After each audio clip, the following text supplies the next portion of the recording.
a break so the staff can come back and clean up the room. There'll be dessert over on the other side for you. You'll have about a half hour after our keynote speaker. Very excited for our keynote speaker today. I have Ivelisse Torres, who is the Deputy Chief Information Security Officer and the Global and Cyber Information Security Officer at Medtronic.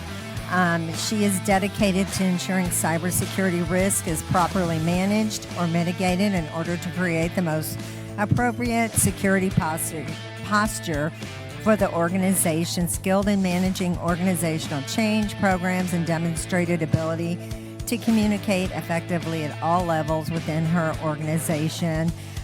We have probably about another 150 people streaming online. We had a lot of people that switched to virtual today, which is not always the best, but we're happy that they're out there. So Ivelisse is going to leave some time at the end of her presentation for Q&A. So my virtual attendees, if you have any questions, put them in the chat box and my team will make sure those questions are answered. And for all of my attendees in here, please, if you have any questions, just raise your hand and wait for my tech team to put you on the mic.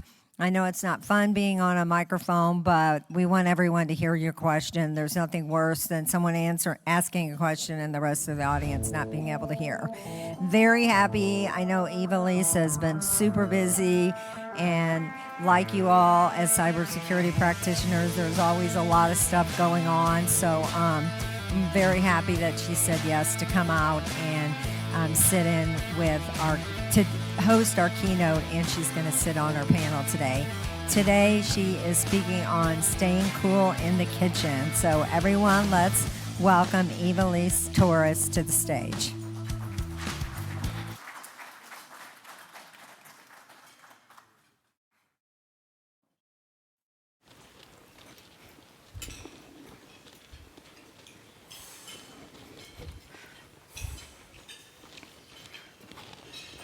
All right, y'all can clearly hear me, right? Good.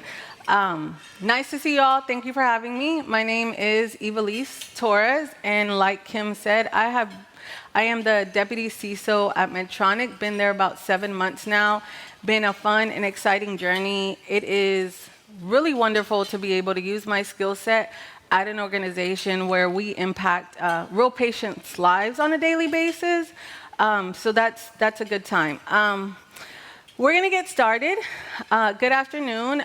So by a show of hands, how many of you guys have cooked in the last week or so? Good.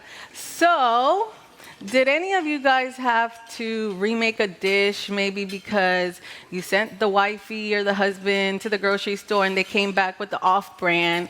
Or maybe you're like me and you put something in the oven and jumped on a work call and came back and it was a charcoal pie instead of a pumpkin pie? Well, I can admit to that. Now, I hope that if that did happen to you, you learned from it, became more resilient, and as we move forward through the rest of the holiday season, you don't have the same experience. So today, I am going to be cooking up a little something special with you all. I hope to turn you into Master Chief Cybersecurity Chefs. And through that, I am going to talk to you about being cyber resilient. So I think about cyber resilience, and it's kind of like making a big meal, multi-course meal for a lot of people that are coming to your house, and maybe you have some sort of mishap, right? Maybe the chef doesn't show up, or the oven starts smoking and you got to take the meat to the grill, right? How do you recover from it? How do you get better? That is the key to cyber resilience. Now, a lot of people define it a little bit different. So you guys might say, well, Ivelisse, what really is cyber resilience? We've heard it a lot of people are talking about it, but what does it really mean to you? So I'm glad you asked, which y'all didn't ask, but you did ask, all right? So for the purposes of this presentation, Cyber resilience is, I'm referring to it as preparation, detection, response, and recovery. How well you are prepared, detecting, responding, and then recovering to things that happen in your organization. Now, let's all keep in mind, recovery is just not getting over what's happened. It is returning to normal operations. So hopefully from what you learned today, you can get back to your organization and serve a successful cyber resilient program or contribute to it.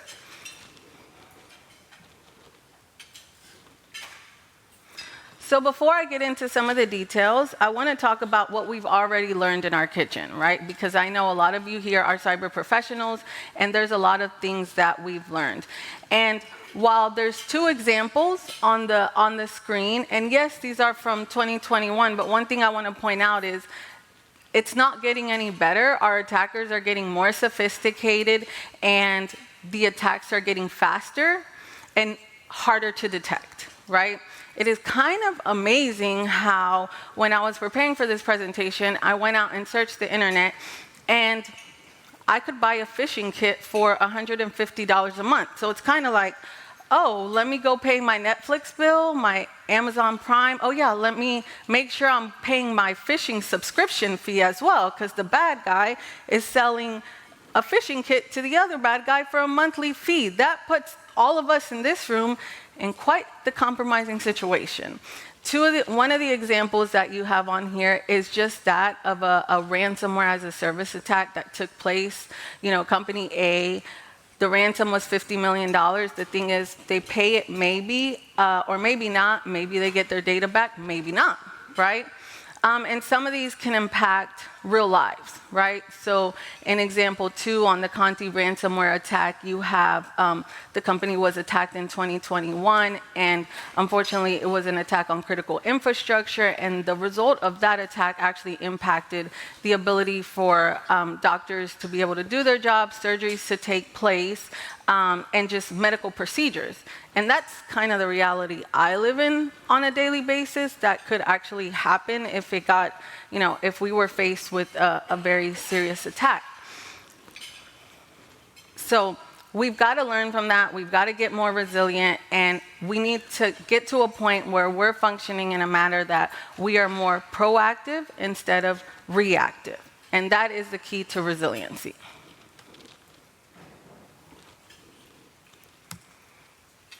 All right, so I want to talk to you about what I think is the most important secret sauce to the recipe, and that's your team. And like I said, to me, this is key. You can't do it alone. If you're in a leadership position on a cybersecurity team, you need competent staff that has the key capabilities that you need for the size of your organization and what you're trying to achieve in the right positions. Now, you have to have and yes, I did, thank you, GPT, for helping me come up with the titles of the staff to fit the need of my presentation. Yes, AI does help us on the security side too, but you have your Chief Information Security Officer, and actually, some of my team is watching this presentation online. So how about y'all give me a round of applause for my team that's watching online. Our CISO, Stephanie Franklin Thomas, hopefully she's supporting virtually with the rest of the team. So you have your Chief Information Security Officer, who actually is in charge of planning out your strategy, making sure that what you've put in place is fully operational, and communicating to the right channels within the organization. Now, in any kitchen, I also learned this by studying for this presentation, is anytime you have a master chef, you're going to have a sous chef in the kitchen, because you can't have a single point of failure. So you got to have that in your organization too. The sous chef would be me. I am the deputy CISO, so I've proclaimed the sous chef position. And then you need to have a strong incident response leader that you can really count on when things go, is making sure that things are prepared so that when things happen, they are they've done their due diligence. You're ready to go and you're ready to respond. This is a critical role. And I just want to also say these are not all of the roles you may need on your team, obviously. It depends on the organization, but I do think these are some very key roles. And another thing that I'd like to point out is that one person can't do everything. Right? A lot of times on our cybersecurity teams, we tend to run very lean. And just remember, like, if you want to run an effective program, you have to have different people doing different things, right? I know we like to say, well, I wear many hats. Well, how resilient are you making your organization if you're wearing too many hats, right? Because cyber burnout is real. And the longer I stay in the industry, the more I realize you have to take care of yourself and you have to take care of your team, right? So you have your incident response leader. You've got your line cooks who are looking at things and making sure that, which I pose them as my threat intelligence team and my security operations center. They're constantly monitoring. They're looking at things. They're ready to tell you, hey, that's not being placed on the plate the way it's supposed to, or hey, you need to know this. Those are key people within the organization. And then you have the people that come in after the fact, and I have them listed as our food critics, right? So when the people are gone and the bad thing has happened, they're analyzing the evidence of, hey, what did we miss, or why did this go wrong if it did? Your forensics team. And a lot of times this can be done from, as a third party, or if it makes sense within the organization. And then there's the support staff. And as a leader in the organization, or as somebody participating in the kitchen, go make friends. Your support team is important, right? This is going to be your operations team, your business partners. They should know you and you should know them, because when things go wrong, or when cybersecurity is a team effort, no matter which way you look at it. So coming into an organization, get to know who those people are. Make sure you're staying in contact with them so it's not just a one-time introduction. And a lot of times we hear that, but are we actually practicing it, right? And then you've got your public relations teams, your comms team, who are going to be key when something hits the fan, right? They've practiced doing this really well on how to communicate with the right people at the right time in the right way. The last thing you want to do is something has gone wrong and you're just now getting to know how they operate, because that's not going to make you very resilient, and it's not going to allow you to get back to your normal operations very quickly. And then you definitely have to be friends with the city inspector, because you definitely want to make sure that you're doing things correctly and in compliance. And you have your legal advice helping you understand that, hey, this is the way certain things should be stated, or when things need to be reported. These almost should be your best friends, right? And that to me is the secret sauce to a resilient operation, is the team. Now, I hear a lot of times, well, I'm having trouble recruiting the right team. We have a shortage in capabilities or in people that know what they're doing in cyber. And I don't know, I'm starting to question how factual that is, because there's a lot of people trying to come into the cybersecurity pipeline, a ton, right? So then I ask myself, is it really that we don't have the pipeline, or is it that those that are in the function, I don't know, I'm starting to call myself an old fogey, but is it that us old fogies aren't finding ways to connect with the pipeline that's coming in, right? Because I also hear a lot, well, these young people, they just don't operate the way we operate. And it's true, they don't. They really don't. But guess what?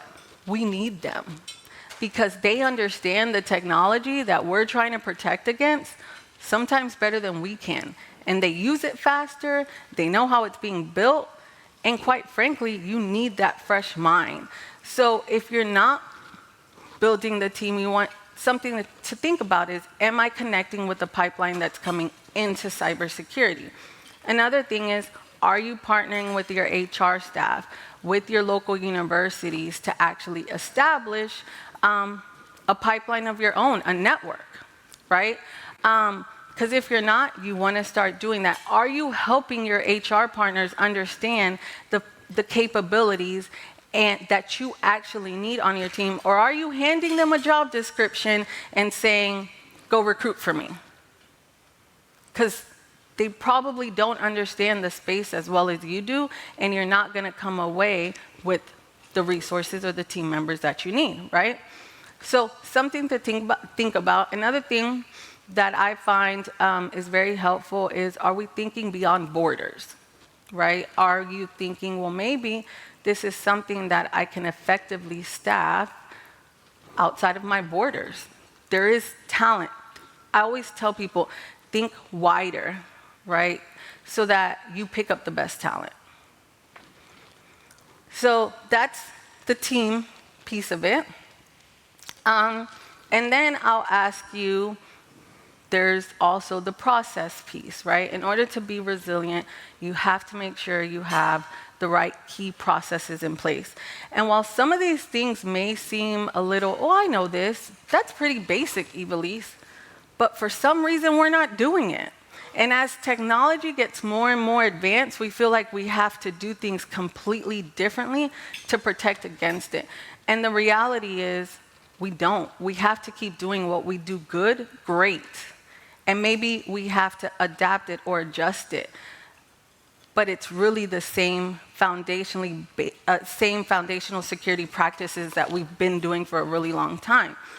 Some of those things are you conducting your risk assessments? Are you assessing your ingredients to see what you have and what you're putting in place? A risk assessment is not a questionnaire where people are checking boxes. Does that really help you understand your risk end to end?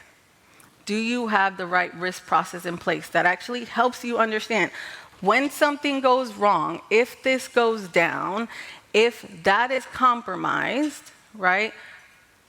Do I know how it connects to everything else? A lot of times we don't, right? Do I know what lives there? What data's on there? If we don't know, it makes it that much harder for us to get resilient. Do you have a multi-layered security model, or do you have single points of failure?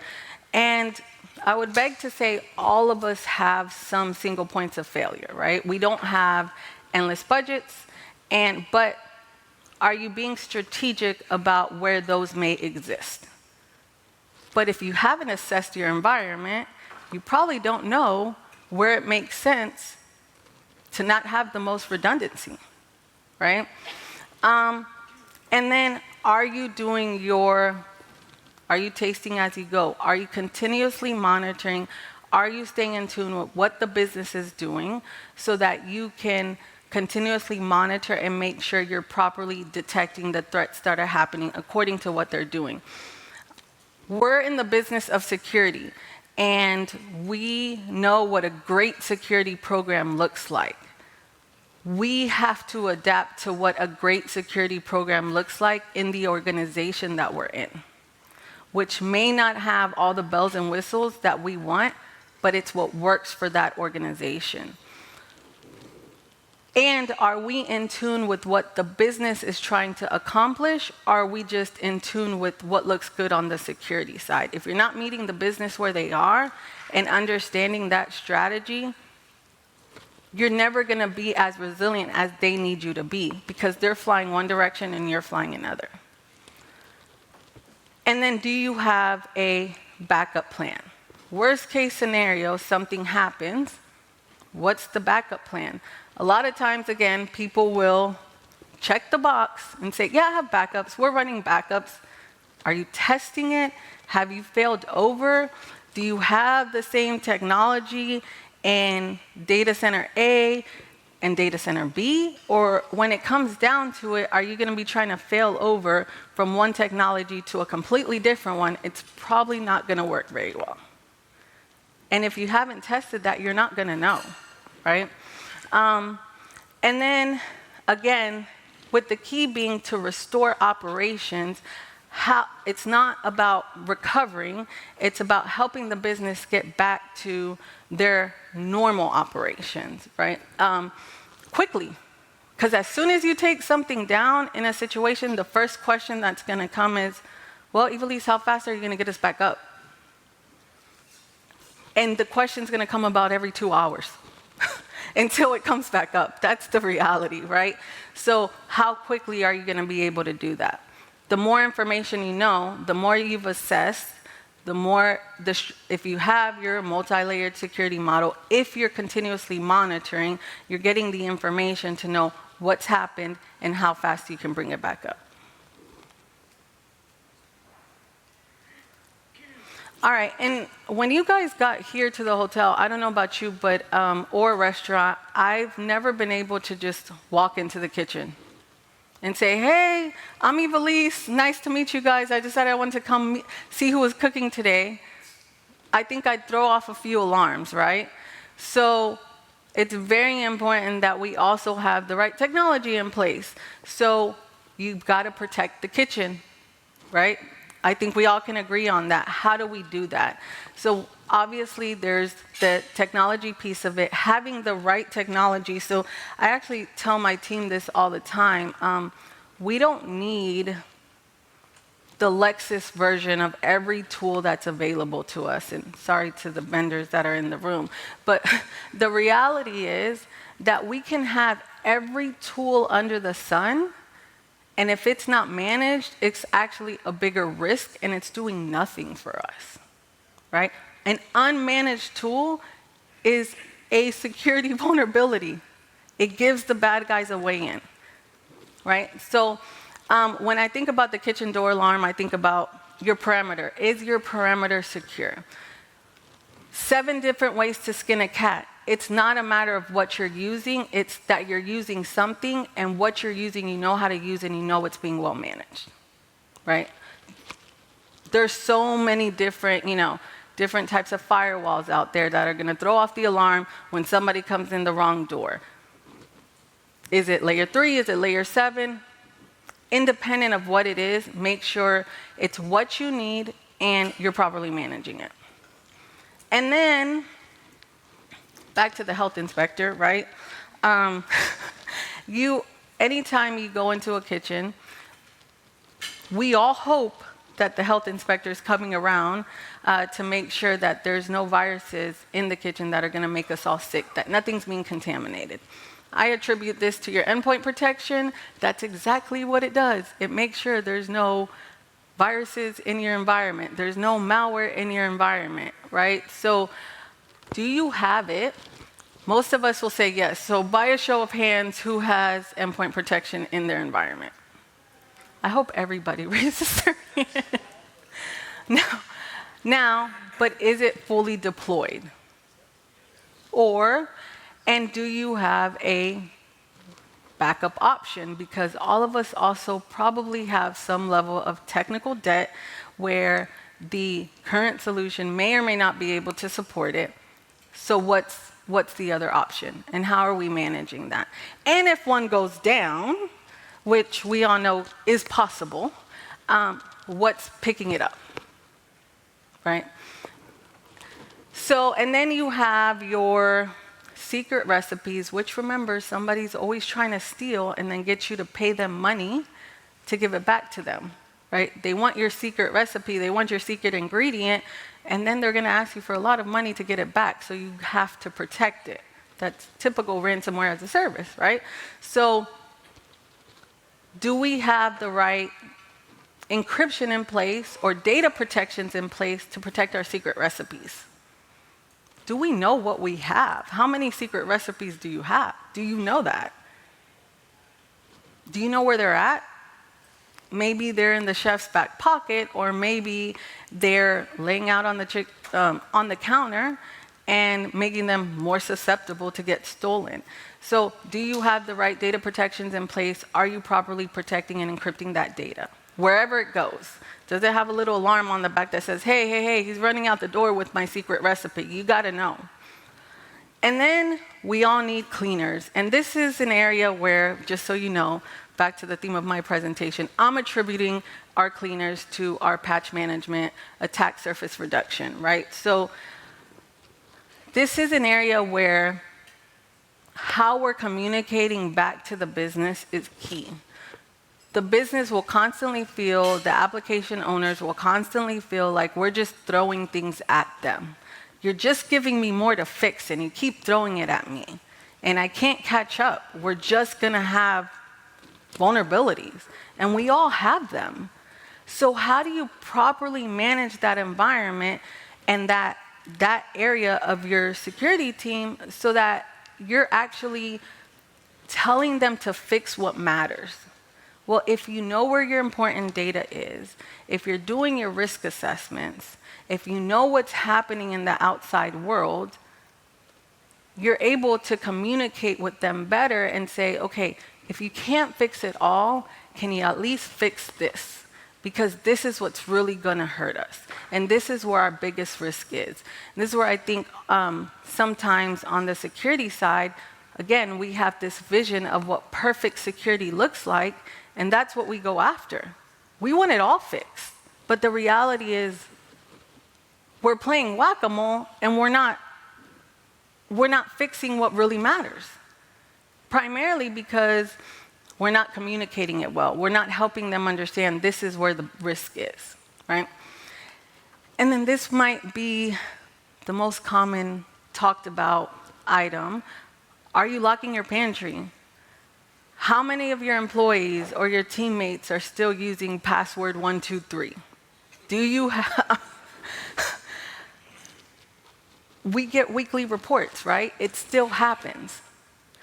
So what are you doing to prevent that? I like to say we're past the place of not having MFA or SSO in place, and now even that gets compromised, right? So how strong is it?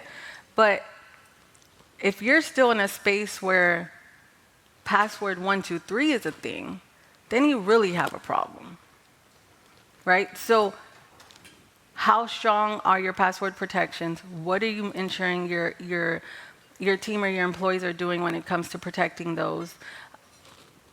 It's very important to know. It's probably still one of the main ways that attackers get into our environment is compromised credentials. And then they get in there, they escalate their privileges, they move around, and they cause big problems.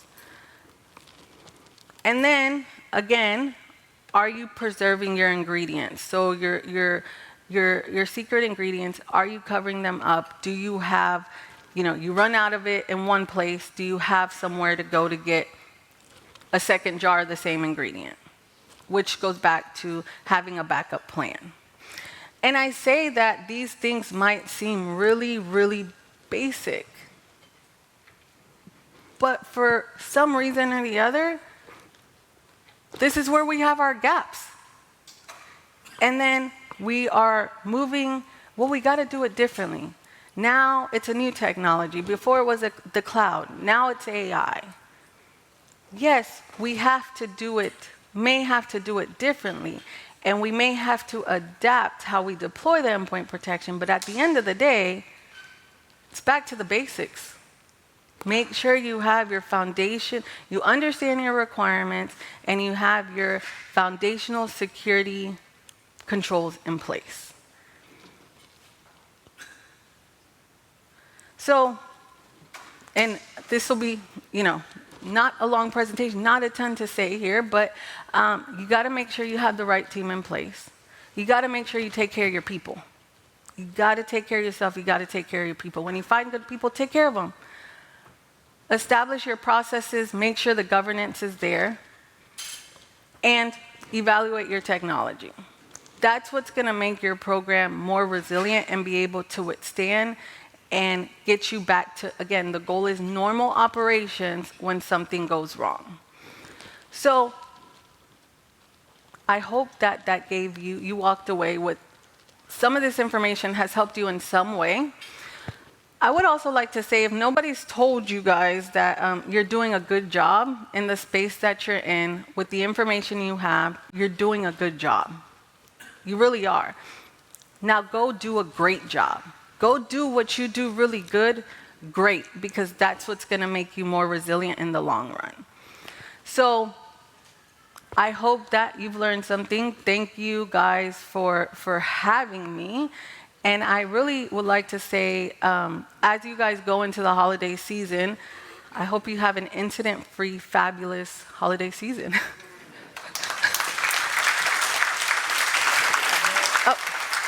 And then if there's any questions, there's a mic in the back to ask questions.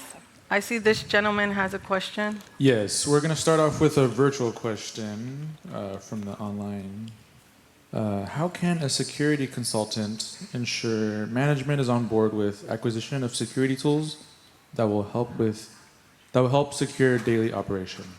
You know, I love that question because I think when outside consultants come to the table, especially it's been my experience, they try to sell me the world. They try to fix world peace in what they're selling me. and quite frankly, they need to understand what I'm asking for and what I need. What are my requirements? And then tell me how you can meet my requirements. All the bells and whistles are nice, but they try to sell me so much that they don't answer the key question. How can you help me fix the problem I have right now? Not in the most expensive way, in the easiest, most manageable way. And I think that if they come to the table with that information, it would be extremely helpful, understanding the requirements. And then I think...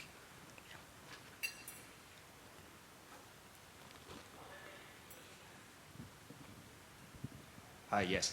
So when you first started this presentation, you mentioned that there was a gap in hiring, right? So there's no shortage of cybersecurity talents out there, but they went to the required classes, they got all the certifications they needed, but one of the biggest challenges that I've heard from them is, I can't find jobs. So you got these 21, 22-year-olds that want to get into cybersecurity, but every job requirements you're seeing out there, they need 15 years of experience. So how do you partner with your hiring managers and your HR to overcome those challenges? Yeah, and that's a good point because it has come up. And I will say that in my experience, I need both, right?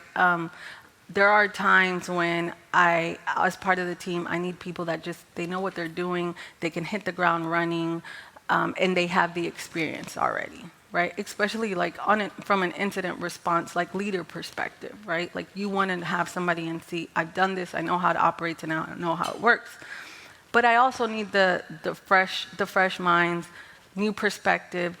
I know that there's a ton of, for example, at Medtronic, we actually have an early career program where you start at an intern level in high school, and it can actually move through that program through college, and then you do a rotational program through all of IT, including cyber, and that helps you ensure, one, that you just don't get into cyber because it's the new cool thing, right?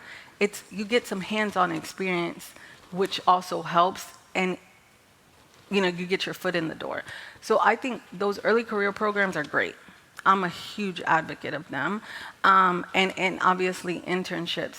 Also, here recently I was at a CISO training academy, and I was quite surprised at how some of the big fours, like your Deloittes and your Protivities and EYs, have a lot of. When I was there at the training, they were onboarding about 400 college students, right? And so they have a ton of programs where they're looking to build their pipeline. And I think going into the consulting world is actually a pretty good option because you get to touch and see so much so early on. And then if you want to settle into something, you've had the experience. And then I encourage, if I'm in seat, then I'm going to encourage those around me, like the HR leaders, and have the communications with the recruiter and say, what are we doing to recruit the cyber professionals? Are we going out to the universities, which we do, and during their career fairs, so we can talk to some of these folks and we have a seat for them, right? So those are just, I think, some of the options. I also think hiring managers, again, that's why I say, you need these people. What are you doing to connect with your new pipeline? It's important for the folks in the hiring seat to try to connect with them and realize they can actually help you in a lot of ways.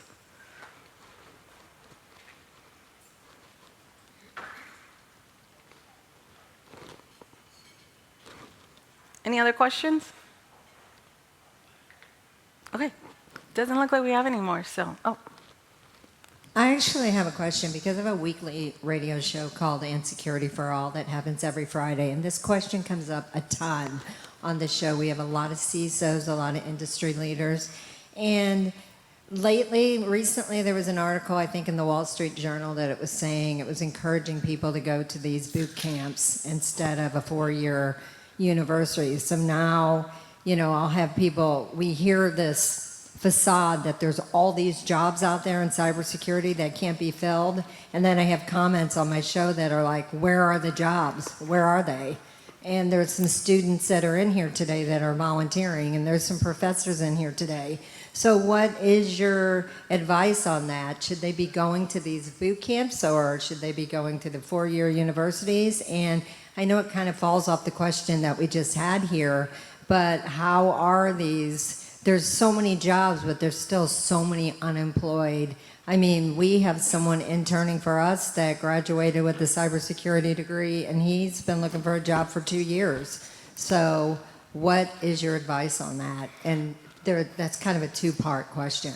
Yeah, so as far as the boot camps go, and I have seen some of them, I'll say I'm a huge education guru, and I think you're a forever learner. And I think the boot camps offer you good information.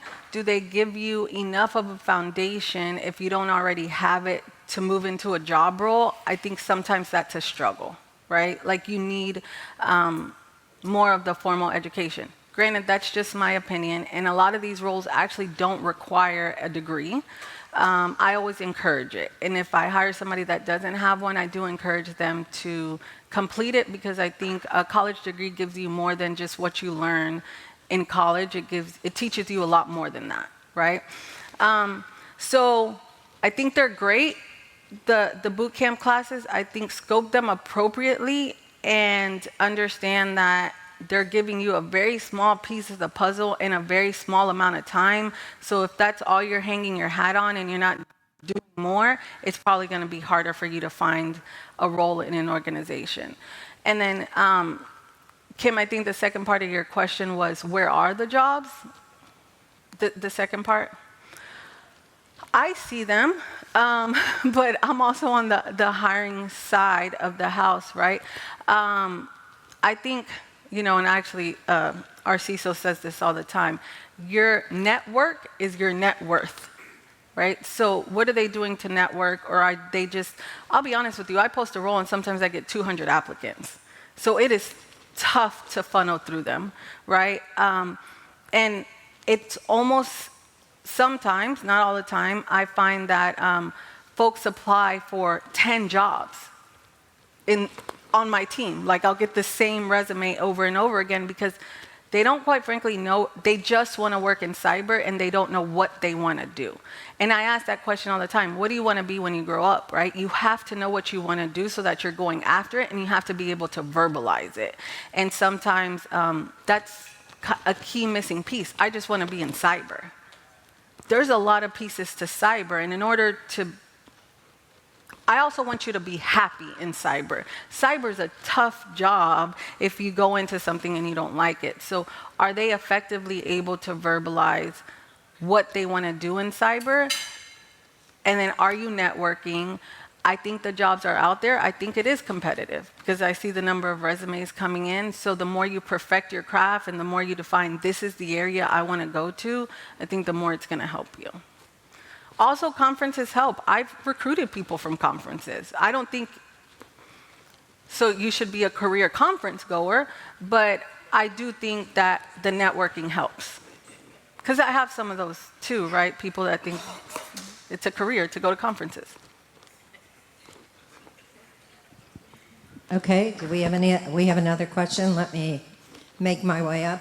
And I do have to say, we have a lot of students that have gotten jobs by coming to our conferences and meeting our attendees here. And it's nice to see them come back a year later employed with one of our attendees that was here. So. Hi, Wendy Albert. I just wanted to add on to, I think personally that education does play a major part in our field, especially if you want to progress within cybersecurity. For example, we've had an intern in my job, and she was amazing, right? She was great. But my department lead was like, well, we can't hire her right now. She doesn't have a degree.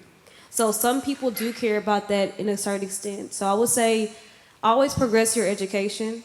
Never deteriorate yourself, and don't put yourself on a lower pedestal, because you going to school to finish your degree, getting that job, and then getting that certification adds more value to you as a candidate and a professional in the field. So that's just something I've learned. Also, I feel like a lot of jobs that are so-say hiring, sometimes they're doing a lot of shadowing. Like, they're probably not really hiring. Maybe they're waiting for the funding or money to come in before they can bring on the people to their companies or organizations. It's just like a playing field right now. The economy is kind of pretty bad. It's not the best for our industry, any industry right now. So maybe next year in 2025, I see a lot of things happening to be better for us. And also, like, you guys coming to these conferences and networking with a lot of different professionals, we know your name, see your face. So if you talk to someone of our job that's like a hiring manager, hey, I was connecting with this young candidate. He's great for the job. I think you guys should give him a chance, give him an interview, and hire him. That means a lot for you in these type of rooms. So I would definitely say don't ever turn away from your educational values. You can learn a lot in school, but every job is different. You learn those skills on the job. So always remember that. And then too, just to get those certifications, these companies pay for them. You know, so if you don't have the money for the boot camp or the money to like do it yourself, work and try to, you know, network with different people that can give you the discounts or pay for it on your behalf, and it helps out a lot as well. But yeah, definitely don't turn away from education.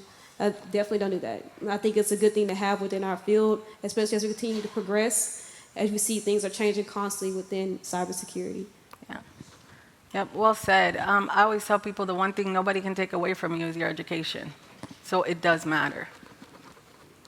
And we do have a table over there of ISSA, we have ISACA, we have all kinds of great nonprofits that support our events, and I really encourage, and I'm saying this to our virtual people that are out there, to join those local those local communities, because that's a great way to meet other people. As you said, it's all about networking. And finding a good mentor helps, right? Somebody who's going to advocate for you. I have quite a few mentees, and it helps. We have another question here, and we definitely still have time.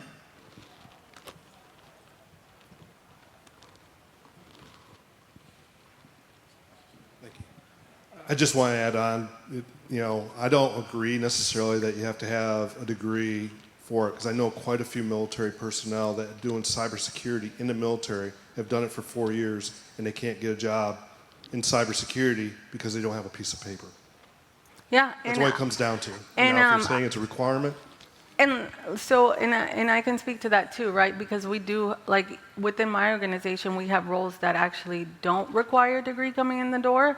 But I do think it will limit how high up the chain you'll go. Not that everybody wants to rise up. We actually also have a program for vets that they come in out of the military and they don't have, a college degree, but they're able to join the organization just based off of their military experience. Quite frankly, in the cybersecurity field, it is very beneficial.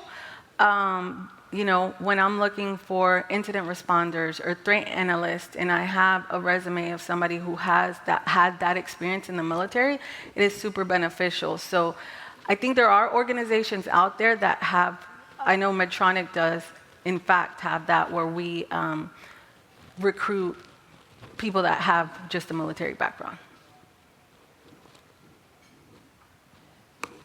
Any other questions out there?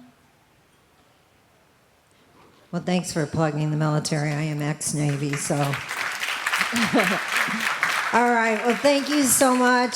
And you are going to be on our panel today as well, so we are excited to have you on the panel. So thank you, everyone. And our agenda. Let's see, we're going to take we're a little, Ivelisse, she'll be on our panel today, and we have